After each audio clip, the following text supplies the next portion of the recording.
Hello guys, இந்த வீடியோல heavenly demon reborn மேன்வாவோட 35வது எபிசோட் எக்ஸ்பிளனேஷன் தான் பார்க்க போறோம். மொத்தம் 34 எபிசோட் எக்ஸ்பிளனேஷன் பார்க்காதவங்க லிங்க் டிஸ்கிரிப்ஷன்ல கொடுத்துருக்கேன், போய் செக் பண்ணி பாருங்க. அதுக்கப்புறம் யாராச்சும் இந்த வீடியோக்கு லைக் போடாம பார்த்துட்டீங்கன்னா மறக்காம லைக் போட்டு பாருங்க. அப்போ அந்த வீடியோ நிறைய பேர் ரெக்கமெண்ட் பண்ணும், எனக்குமே வீடியோ போறதுக்கு ஒரு மோட்டிவேஷன் இருக்கும். போன சாப்டர்ல நம்ம ஹீரோ வந்துட்டு அந்த கல்ட்டோட நெக்ஸ்ட் லீடரா மாறணும் அப்படின்னு சொல்லிட்டு ஹெவன்லி டீமன் வந்துட்டு கேட்டு இருந்திருப்பாரு. ஹீரோ அக்செப்ட் பண்ணானா இல்லை அப்படின்னு சொல்லிட்டு இந்த வீடியோல பார்க்கலாம்.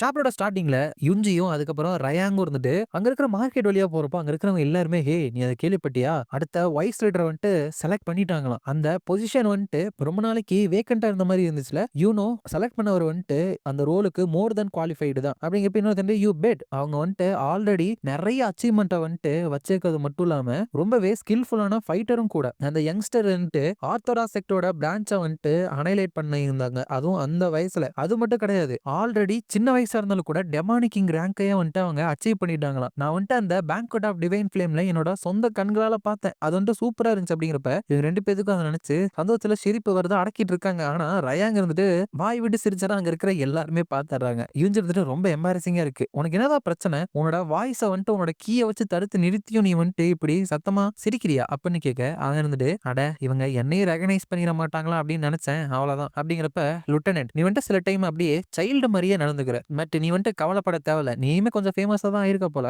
உன்னை எல்லாருமே இப்ப டெமானிக் கிரேட் ஸ்வாட் அப்படின்னு தான் கல்ட்டுக்குள்ள கூப்பிடுறாங்க. அப்படிங்கிறப்ப ரயாங் வந்துட்டு உண்மையாவா, பட் அது எல்லாமே கேப்டனோட கம்பேர் பண்ணா ஒண்ணுமே இல்ல அப்படிங்கிறப்ப எஞ்சிட்டு அது நேச்சுரல் தான். நம்ம கேப்டன் இருந்துட்டு நம்ம கல்ட்டில் இருக்கிற எல்லா ரெக்கார்டையுமே பிரேக் பண்ணக்கூடிய ஒரு ஆளு. அவர் வந்துட்டு 900 ராக் பாட்டம்ல இருந்து வந்துட்டு ஸ்டார்ட் பண்ணி அந்த லேட்டன் டீமன்ஸ் கேவ்ல வந்துட்டு ஸ்ட்ராங்கஸ்டா கிராஜுவேட் ஆனாரு. இப்போ அவர் டெமானிக் கிங்கா இருக்கிறாரு. எனக்கு அது எவ்வளவு கஷ்டம் அப்படின்னு தெரியும், ஏன்னா நானுமே அந்த கேவ்ல நம்பர் 700ல தான் இருந்தேன். சோ என்ன மாதிரி ஆளுங்களுக்குலாம் கேப்டன் தான் ஒரு ரோல் மாடல் அப்படின்லாம் பேசிட்டு இருக்கப்ப அவளுக்கு வேற ஒருத்தவங்க பேசுறது கேக்குது. பை த வே நம்மளோட கரண்ட் லீடர் இருந்துட்டு கேப்டன் யுன்சங்க அடுத்த லீடரா வந்துட்டு சூஸ் பண்ணாரு அப்படின்னா அவரோட குடும்பத்தோட பிளட் லைனுக்கு வந்துட்டு என்ன ஆகும், எப்பவுமே லீடரோட பொசிஷன் வந்துட்டு சியான் ஃபேமிலிக்கு தானே பாஸ் பண்ணப்பட்டு இருக்கு. அப்படிங்கிறப்ப இன்னொருத்தர் வந்துட்டு ஹே அப்படி நடந்துச்சு அப்படின்னா என்ன நடக்கும் அப்படின்னு சொல்லிட்டு உனக்கே தெரியும், நம்ம லீடருக்கு வந்துட்டு பொண்ணு இருக்கா கரெக்ட் தானே, அவங்க ரெண்டு பேரும் கல்யாணம் பண்ணிக்கிட்டாங்க அப்படின்னா அந்த சியான் ஃபேமிலிலேயே அந்த மார்ஷியல் ஆர்ட்ஸ் வந்துட்டு அவங்களால பாஸ் பண்ண முடியும். அப்படிங்கிறப்ப ஐ சி அதுதான் அந்த பிளட் லைனை கண்டினியூ பண்றதுக்கான ஒரே வழியில. அப்படிங்கிறப்ப இவளுக்கு வந்து கொஞ்சம் தூக்கி வாரி போட்டுருது, ஏன்னா இவளுக்குமே நம்ம ஹீரோ மேல ஃபீலிங்ஸ் இருக்கிற மாதிரி நிறைய இடத்துல காமிச்சிருக்காங்க. அது மட்டும் கிடையாது, இங்க இருக்கிற நிறைய பேத்துக்கு ஹெவன்லி டீமனோட பொண்ணை பத்தி தெரியாது. அவளுக்கு வந்து ஒரு 20 வயசு இருக்கும், அவளுக்கு மட்டும் தான் தெரியும். மத்தவங்க எல்லாருமே என்ன அசம்ஸ் பண்றாங்க அப்படின்னா அவளுக்கு வந்து நல்ல மார்ஷியல் ஆர்ட் ஸ்கில் வந்துட்டு இருக்கும், ஏன்னா ஹெவன்லி டீமனோட டாட்டரு அப்படின்னு நினைப்பாங்க. 10 வயசுக்கு அப்புறம் ஹெவன்லி டீமன் வந்துட்டு அவளை பப்ளிக்கா காமிக்காதனால அவ எங்க இருப்பா எப்படி இருப்பா அப்படின்னு சொல்லிட்டு நிறைய பேருக்கு தெரியாது. அது வந்துட்டு ரொம்பவே சீக்கிரட்டா வந்துட்டு வச்சிருப்பாங்க. கல்ட்டில் இருக்கிற சில பேத்துக்கு வந்துட்டு அது தெரிஞ்சிருக்கலாம், பட் யாருமே அந்த உண்மையை வந்துட்டு மத்தவங்கள்ட்ட சொல்ல மாட்டாங்க. அப்பதான் ஒயிட் மங்கி ஸ்குவாடுக்கு உள்ள ஒருத்தி வந்துட்டு வேகமா ஓடிட்டு இருக்கா. ஹே எங்க போயிட்டு இருக்க இவ்வளவு அவசரமா, நீ பிஸி இல்லைன்னா என் கூட வந்துட்டு ட்ரிங்க்ஸுக்கு ஜாயின் பண்ணிக்கிறியா அப்படிங்கிறப்ப நான் வந்துட்டு பிஸியா தான் இருக்கேன், நான் உங்களை அப்புறம் பாக்குறேன் அப்படின்னு சொல்லிட்டு அந்த பொண்ணு வந்துட்டு நான் போயிட்டு எப்படியாச்சும் அக்கா கிட்ட சொல்லி ஆகணும், அவளுக்கு இது தெரிஞ்சே ஆகணும் அப்படின்னு சொல்லிட்டு போயிட்டு கேப்டன் நீங்க வந்துட்டு நியூஸை கேள்விப்பட்டீங்களா அப்படிங்கிறப்ப யார் அப்படின்னா அங்க இருக்கால அவதான். அவர் வந்துட்டு யா நான் கேள்விப்பட்டேன் பூவா, அது இல்லாம அது ஏற்கனவே நான் சஸ்பெக்ட் பண்ணதான். அப்படிங்கிறப்ப அந்த பூவா இருந்துட்டு பட் நீங்க இருக்கிறப்ப எப்படி அவங்களால சக்சஸரை சூஸ் பண்ண முடியும் அப்படிங்கிறப்ப அங்க இருந்துட்டு ஸ்ட்ராங்கா இருக்கிறவங்க தானே அந்த லீடர்ஷிப்போட மேண்டில் வந்துட்டு இன்ஹெரிட் பண்ணணும், அதுதானே நம்மளோட கல்ட்டுக்கும் நல்லது. அந்த டார்க் வாண்டரர் கூட யுன்சங் சண்டை போறப்போ அவனோட ஸ்ட்ரென்த்தை வந்துட்டு நான் அக்னாலேஜ் பண்ணிக்கிட்டேன். உண்மையை சொல்லட்டுமா, நான் வந்துட்டு அவனோட ஸ்ட்ரென்த் அக்னாலேஜ் பண்ணிக்கிட்டதுக்கு அப்புறம் தான் எனக்கே கொஞ்சம் ரிலீஃபா ஃபீல் ஆகுது. நான் வந்துட்டு நம்மளோட ஒயிட் மங்கி யூனிட்டுக்கு கேப்டனாகவும் இந்த 12 சப்போர்ட்டிங் யூனிட்ஸ்ல ஒரு யூனிட்டாவும் இருந்தாலே போதும் அப்படின்னு தான் நினைக்கிறேன். அதுவும் ஒன்றும் பேடு கிடையாது. யுன்சங்க்கும் எனக்கும் தனித்தனியான ரெஸ்பெக்டிவான ஒர்க் வந்துட்டு இருக்கு, நாங்க வந்துட்டு எங்களால என்ன பெஸ்ட் பண்ண முடியுமோ அதை பண்ணாலே போதும். அப்படிங்கிறப்ப அந்த பூவா இருந்துட்டு இவ எல்லாமே சொல்றாங்க தான், பட் ஒரே ஒரு விஷயத்தை மட்டும் இவங்க மறக்கிறாங்களே, முக்கியமா அந்த கேப்டன் யுன்சங்க 900ன்னு எப்பவும் போல கூப்பிடாம பேர் சொல்லி கூப்பிடுறதுலயே ஒரு சேஞ்ச் வந்துட்டு தெரியுது அப்படின்னு நினைச்சிட்டு ஐ கெஸ் அப்படின்னா அந்த அரேஞ்ச் மேரேஜை பத்தி நீங்க கேள்விப்பட்டீங்களா அப்படிங்கிறப்ப மேரேஜா அப்படின்னு கேட்க, உங்களுக்கு அது தெரியாதா, உங்க சியான் ஃபேமிலியோட பிளட் லைனை வந்துட்டு பாஸ் டவுன் பண்ணணும் அப்படிங்கிறதுக்காக நீங்க அடுத்த லீடரை வந்துட்டு கல்யாணம் பண்ணிக்கணும் அப்படின்னு சொல்லிடுற. அதுக்கப்புறம் அதையே உட்காந்து யோசிச்சுட்டு மேரேஜா இந்த மாதிரி உட்காந்து எனக்கு கொஞ்சம் நைஸாவும் கோசியாவும் ஃபீல் ஆகும், எப்பவுமே இது என்ன காம் டவுன் பண்ண வந்துட்டு ஹெல்ப் பண்ணும், பட் நான் வந்துட்டு கல்யாணம் பண்ணுமா, நான் வந்துட்டு யுன்சங் என்னை விட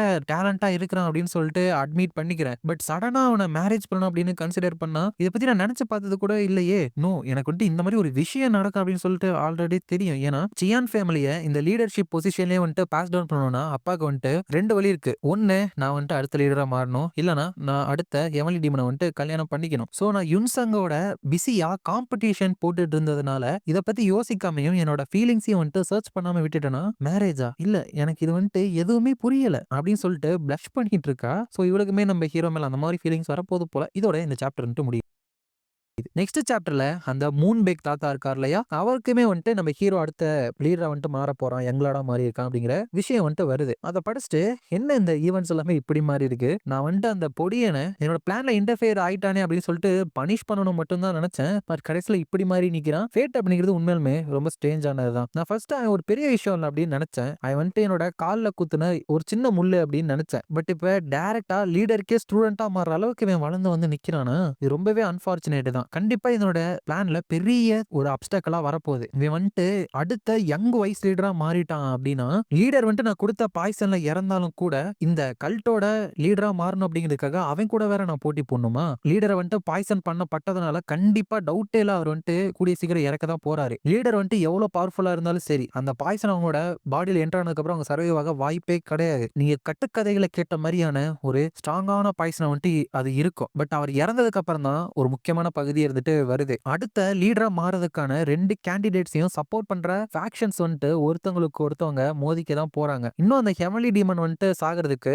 கிட்டத்தட்ட 1 வருஷம் தான் எடுத்துக்கும். இந்த 4 ஃபேக்ட்ஸ் எல்லாத்தையுமே பார்த்தோம் அப்படின்னா, அந்த பொடியனுக்கு சப்போர்ட் பண்றதுக்கு ஒரு பெரிய ஃபேக்ஷனை வந்துட்டு உருவாக்குறதுக்கு டைமே கிடையாது. நெவர்தலஸ் சின்னதோ இல்ல பெருசோ, அவன் வந்துட்டு என்னோட பிளானுக்கு வந்துட்டு தடையா இருப்பான் அப்படிங்கிற அந்த ஃபேக்ட் வந்துட்டு அதனால மாற போறது கிடையாது. ஹவெவர் நான் வந்துட்டு அது நடக்கிறதுக்கு விடவே மாட்டேன். அவங்க எல்லாத்தையுமே நான் வந்துட்டு எரிச்சு சாம்பலாக்குவேன், ஒருத்தர் கூட விடாம. பிரசியூமபிளி அந்த யங் லார்டா மாற போறவனை வந்துட்டு என்னோட ரூலுக்கு கீழே வரவங்க கன்சியூம் பண்ண முடியல அப்படின்னா, நான் வந்துட்டு சிம்பிளா அவனை வந்துட்டு கொல்ல வேண்டியதான். அந்த டார்க் வாண்டரோட கர்டன்ஸ் ஆஃப் டெத் மாதிரியே இன்னும் பவர்ஃபுல்லான ஒருத்தவங்களை வந்துட்டு நான் ஹையர் பண்ணணும், இல்லனா நானே களத்துல இறங்கி பர்சனலா அவனோட கதையை வந்துட்டு முடிக்கணும் அப்படின்னு நினைச்சிட்டு இருக்காப்ல. அதுக்கப்புறம் இந்த டிவைன் பேலஸ்ல 2 நாள் கழிச்சு அங்க இருக்கிறவங்களாம் இன்னைக்கு நடக்கிற கவுன்சில தான் இந்த கல்ட்டோட ஃபியூச்சரே இருக்கு அப்படின்னு சொல்லிட்டு நான் கேள்விப்பட்டேன். வெல் அது வந்துட்டு இப்ப எல்லாத்துக்குமே குவைட் ஆபியஸாவே தெரியும். இங்க நடக்க போற விஷயம் வந்துட்டு அந்த ஸ்லீப்பிங் டிராகன்ஸோட ஃபேமஸான கேப்டனை பத்தி தான் அப்படின்றப்ப ஒருத்தர் இருந்துட்டு யங்லாடா அந்த பேக் கவுண்ட்ல அவரோட பெர்ஃபார்மன்ஸை வந்துட்டு என்னால பார்க்க முடியல, அது ரொம்ப ஷேமா இருந்துச்சு. அப்ப நான் ஒரு மிஷனுக்காக போயிருந்தேன். பட் உண்மையுமே என்ன மாதிரியான ஒரு மேன் அப்படின்னு சொல்லிட்டு நான் பாக்குறதுக்கு ஆசையா இருக்கேன் அப்படிங்கிறப்ப